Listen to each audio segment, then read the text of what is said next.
मैं ढूंढ रही थी क्लैट के यूजी का सिलेबस, ठीक है, क्योंकि मुझे जो है ना उसी एग्ज़ाम की प्रिपरेशन करनी है, बट तभी मेरे को एलेट के बारे में पता पड़ा। एलेट का मैंने नाम सुना था पहले से, लेकिन ना उसके बाद मैं सोचा कि एक बार इसको एकदम अच्छे से ब्रीफ में जानते हैं, क्योंकि क्लैट और एलेट के बीच में थोड़ा सा डिफरेंस वगैरह रहता है, ठीक है, और वो क्या रहता है वो मैं आपको इसी वीडियो में बताऊँगी। तो यहाँ पर मुझे एलेट का सिलेबस मिला है, तो देखिए एलेट और क्लैट का नॉर्मली क्या एक ही सिलेबस होता है। तो हम यहाँ पे देखते हैं इंग्लिश के लिए फिल इन द ब्लैंक्स होते हैं कन्फ्रेंशियल पैसेजेस को लेकर, एंटोनियम्स सिनोनियम्स यानी वोकैबुलरी समझ लीजिए, इडियम्स और फ्रेजेस, ठीक है, और जंबल वर्ड सेंटेंसेस बेसिकली सारे आपसे किससे पूछे जाएंगे, पैसेजेस से पूछे जाएंगे। और पहले क्या होता था, एमसीक्यू बेस्ड होता था क्लैट का पेपर, बट अब क्या है, पैसेजेस बेस्ड होने लग गया है, कॉन्फ्रेंशियल बेस्ड होने लग गया है जो है क्लैट का पेपर, ठीक है। तो चूजिंग द करेक्ट वर्ड्स, तो भी एलेट का जो एग्ज़ाम पैटर्न अगर चेंज हुआ है तो किस बेसिस पे हुआ है वो मुझे नहीं पता है कि चेंज भी हुआ है या नहीं, बट क्लैट के हिसाब से मैं कहती हूँ कि हमारा पैसेजेस वाइज आएगा। तो देख सकते हो कि क्या क्या हमारे पास चूजिंग द करेक्ट वर्ड्स है, ऑप्शन नहीं है, ठीक है। तो एमसीक्यू मत समझिए यहाँ पे। और फिर हमारे पास में आता है current affairs and general knowledge, ठीक है, क्योंकि हमने पिछले वीडियो में डिस्कस करा था कि हमको क्या करना है, सिलेबस देखना है और साथ ही में, ठीक है, एक आप क्लैट के बारे में सर्च करोगे ना यूट्यूब पे, आपको बहुत सारे वीडियो मिल जाएंगे, एक अनअकैडमी का मिलेगा और एक बायजूस का भी मिलेगा। तो मैंने उन दोनों के वीडियो देखे थे और वो दोनों ही सेम चीज़ें बता रहे थे। थोड़ा बहुत डिफरेंस हो सकता है तो आप जाके देख लेते हैं। अभी देख लीजिए करंट अफेयर्स में आपको economics, civics, current affairs, history, geography, science. तो अभी हिस्ट्री क्या होता है, पास्ट ही होता है। तो ज्योग्राफी, हिस्ट्री ये जो होती है ना बेसिकली आपको एनसीईआरटी के हिसाब से पढ़ना चाहिए, ठीक है। और वैसे भी करंट अफेयर्स और जनरल नॉलेज के बारे में बात करें तो एक तो आपके एनसीईआरटी से बहुत क्लियर हो जाएगा। ऐसे हम 9th में भी है तो हमारा क्या है, बिल्कुल हमारा जो है ना बिल्कुल हेल्पफुल रहेगा एसएसटी और मैथ्स पढ़ना, ठीक है, और इंग्लिश पढ़ना भी। तो एसएसटी, इंग्लिश और मैथ्स ये तो हमारे लिए बहुत इम्पोर्टेंट, मतलब ऐसे सही रहने वाला है, ओके। और जीके के साथ बने रहिए। तो ये सब के लिए हमको क्या करना है, एक अखबार पढ़ना है और अखबार से हम डेली नोट्स बनाएंगे।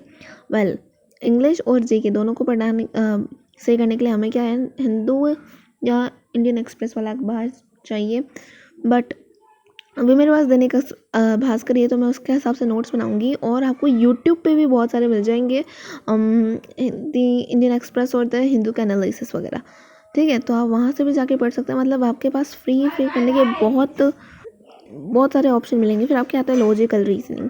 तो वैसे तो हमने वहाँ पे लिखा था, प्रीवियस वीडियो में मैंने आपको दिखाया था, बट देखिए logical and analytical reasoning skills यानी वर्बल नॉन वर्बल आएंगे, एनालिटिकल और लॉजिकल। फिर legal prepositions and reasoning, legal preposition समझ लें। लीगल प्रीपोजिशंस क्या होता है, देखिए इंग्लिश में भी होता है प्रीपोजिशन का टॉपिक, बट हमें अभी लीगल प्रीपोजिशन का क्या होता है ये जानते हैं,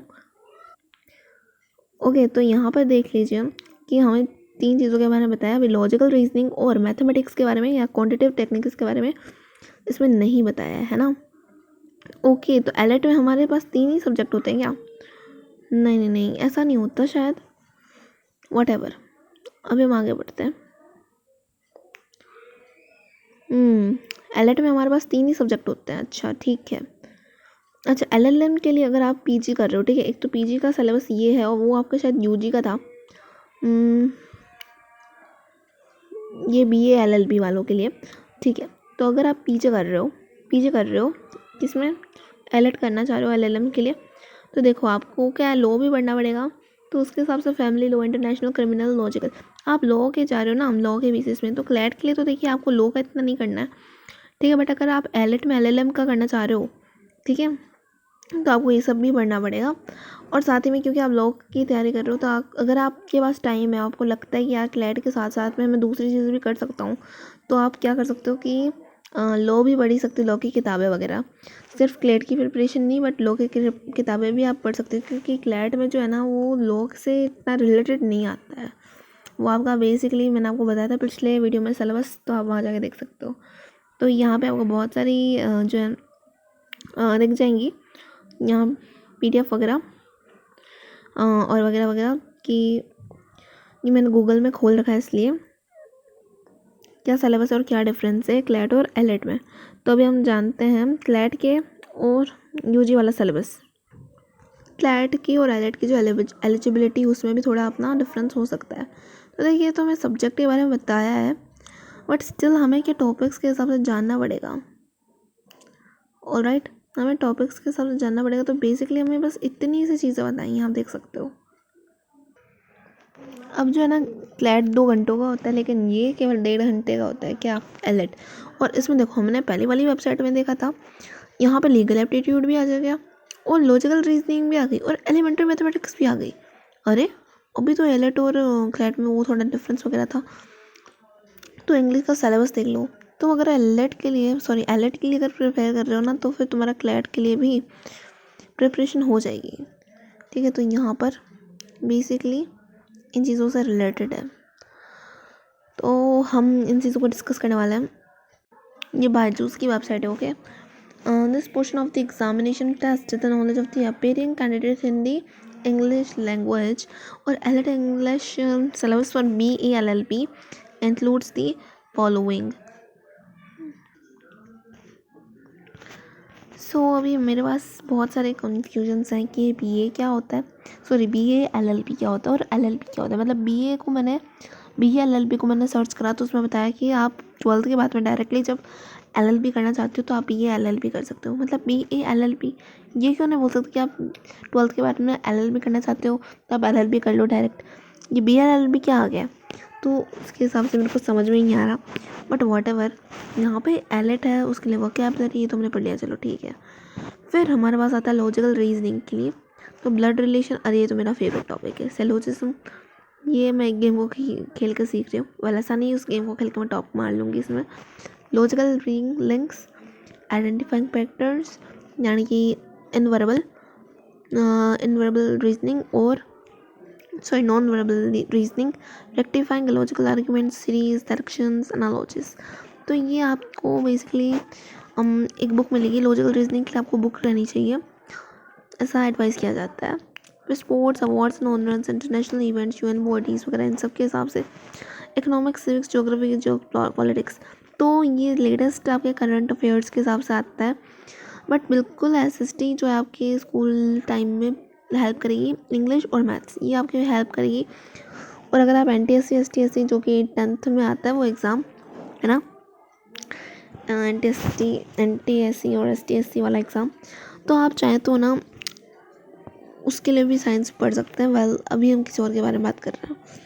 Is there any fixed syllabus for the released exams released by National Law University? So there is no such fixed syllabus declared by. However, the topics covered in the CLAT syllabus in previous years papers give a fair idea of the syllabus for ALET. ठीक है, तो ALET के लिए और CLAT के लिए देख लो भाई। जो CLAT होता है ना, वो दिल्ली यूनिवर्सिटी के लिए भी होता है और बाकी यूनिवर्सिटी के लिए भी, लेकिन जो ALET होता है ना, वो ओनली फॉर दिल्ली यूनिवर्सिटी के लिए होता है। तो मतलब मैं बायजूस की वेबसाइट पे गई और वहाँ पे मैंने ये क्लैट 2022 का जो है यूजी का एग्ज़ाम पैटर्न देखा और वगैरह वगैरह। यहाँ पे आप देख सकते हो, मतलब वीडियो को पॉज करके ये पूरा आप ऐसे स्क्रीनशॉट लेके आप देख सकते हो। वैसे तो आपको वेबसाइट में ऑलरेडी आपको कुछ रजिस्टर करके मिल जाएगा, ठीक है, अपना ईमेल, फ़ोन नंबर, OTP वगैरह उससे, ठीक है। बट अभी आपको जो है ये देख लीजिए पूरा सिलेबस, जो हमने मेन पॉइंट्स बात करी है उसके हिसाब से हमारा हो जाएगा। उसके हिसाब से हमको क्या पढ़ाई करनी है, मतलब मैंने आपको जो पहला वीडियो बताया था उसके हिसाब से हम पढ़ाई करेंगे, क्योंकि हम अभी 9th क्लास में हैं। और ऑफ कोर्स जो ये 2022 का सिलेबस है, ठीक है, तो वो आगे 2026 में हम दे रहे होंगे। तो उसमें क्या है, एग्ज़ाम का पैटर्न और साथ ही में कुछ सिलेबस में भी डिडक्शन वगैरह हो सकता है। बट जो की पॉइंट्स है ना, हमें अभी अर्ली प्रिपरेशन से स्टार्ट करना है, वो मैंने आपको उस वीडियो में बता दिया। तो आप उस वीडियो को फॉलो करेंगे और उसके हिसाब से हम पढ़ाई करेंगे। अब LLM की भी हम कर सकते हैं, बट फ़िलहाल हम क्लैट के हिसाब से, मतलब क्लैट का नाम लेकर ही प्रिपरेशन करेंगे। वैसे तो उसका हम पढ़ाई लॉस के रिलेटेड भी करेंगे। LLB के लिए क्लैट अगर दे रहे हो तो उसमें आपको जो मैंने पहले सिलेबस बताया था वही है। और अगर आप LLM के लिए भी दे रहे हो तो आपको लॉस की किताबें भी पढ़नी पड़ेंगी, ठीक है। तो ये बेसिक डिफरेंस है। और यहाँ पे मैंने सिलेबस ढूंढने की बहुत कोशिश करी, बट अंत में मेरे को नतीजा यही मिला कि जो मैंने सोचा था जहाँ जहाँ से आप नॉलेज बटोर सकते हो वो पढ़ लो, बेसिक, क्योंकि अभी हम 9th क्लास में ही एस्पिरेंट बन रखे हैं, ठीक है। उसके बाद में आप लीगल बुक्स लेना, और जो उस समय का 2025-2024 का जो लेटेस्ट सिलेबस आएगा उसके हिसाब से हम बुक्स खरीदेंगे और फिर तैयारी अपनी वापस करेंगे, क्योंकि बेसिक हमारा अभी क्लियर हो जाएगा। क्लैट इतना टफ नहीं है, ठीक है, नहीं है इतना टफ, तो इस बात को हम ध्यान रखेंगे। ऑलराइट, तो बेसिक हम अभी से क्लियर करना स्टार्ट करेंगे। मेरे पास बुक्स भी है और मैं आपको सारे जो मटेरियल्स वगैरह है, नोट्स वगैरह, वो सब प्रोवाइड करूँगी जो मैं पढ़ूँगी। ओके, तो thanks for watching, share this video. अरे एक सेकंड, ये क्या पूछ रहा है मुझसे? तो ये मतलब बाईजूस का ये आप देख सकते हो पर लिंक मैंने क्लैट आफ्टर 12th के लिए मैं कर रही हूँ ना। तो नेक्स्ट फिर मैं कौन से में, अरे मैं तो इनमें से सबसे लेट वाला चूज़ कर लेती हूँ, क्या ही बताऊँ मैं अब, ठीक है। Are you interested in the online class में प्रोग्राम? अच्छा, तो ये अपने उस कोर्स के लिए कह रहे हैं। भाई हम तो कोर्स नहीं करने वाले हैं, हम ऑलरेडी जानते हैं ना, अभी हम क्या 9th में ही हैं तो यही करेंगे, ठीक है। कोई हेट वेट नहीं है इस वीडियो में वैसे किसी के लिए भी। सो ये बेसिक मैंने आपको बता दिया। मेरे पास कुछ बुक्स हैं एंड प्लस मेरे पापा भी एडवोकेट है, तो उसके हिसाब से पूरी जो है तैयारी करने वाले हैं। एंड आप देख सकते हैं मेरी जो ये जर्नी है वो कैसी रहेगी इसी चैनल पर, तो बने रहिए।